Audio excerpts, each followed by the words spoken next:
Yeah, this is Tehran continuing to deliver on its promise to scale back its commitments to the nuclear deal in response to Washington, of course, withdrawing from the nuclear deal back in 2015. As you heard, Iranian President Hassan Rouhani in a televised address announcing that Iran, starting tomorrow, will start to enrich uranium at the Fordo plant. This is an underground facility south of Tehran in the holy city of Qom. It was one of the conditions of the 2015 nuclear deal that Iran could keep more than 1,000 centrifuges at the Fordo plant, but it would shut those centrifuges down. But that is not the case again. Mr. Rouhani saying that starting tomorrow, it will start those centrifuges back up. This is the second day in a row that Iran has scaled back one of its commitments to the nuclear deal. Of course, it was yesterday when the head of Iran's Atomic Energy Agency, Ali Akbar Salehi, announced that Iran would start using advanced centrifuges.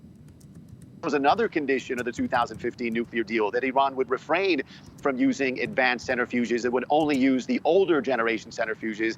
That's not the case anymore. Interesting to note that all these moves by Iran coming on the 40-year anniversary of the takeover of the U.S. embassy. The anniversary was yesterday. Probably no coincidence that Iran is taking these actions at this time, and probably no coincidence that Washington is using this anniversary to reimpose more sanctions. Yesterday, Washington reimposing more sanctions against a number of Iranian officials. All of these moves, of course, delivering significant blows to the Iran nuclear deal that is technically still intact, but of course is a far cry from what it used to be back in 2015.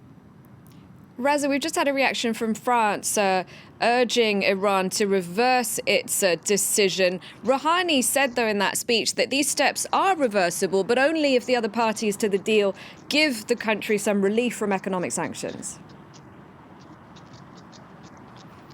Yeah, and that's not a new message. Iran's position has been consistent that they want the nuclear deal to remain intact, that they want to negotiate, that they want to salvage its deal, that this deal is the best way to maintain security and stability in the region. But they've also maintained that they're not going to stay with their commitments unless Washington lifts the sanctions and unless the European signatories do something to salvage the deal and deliver the promises of the nuclear deal to Iran. That hasn't happened. But again, Iran says these moves are reversible. They did reiterate today that these moves are taking place under the IAEA supervision. Again, a message that they don't want to be antagonistic, that they want this deal to work, but they're looking to the European signatories to deliver on the promises of the deal, and of course, Washington to lift the sanctions, none of which has happened. All right, thank you very much, Reza Sayar in Tehran for us. Apologies there for the quality of the connection.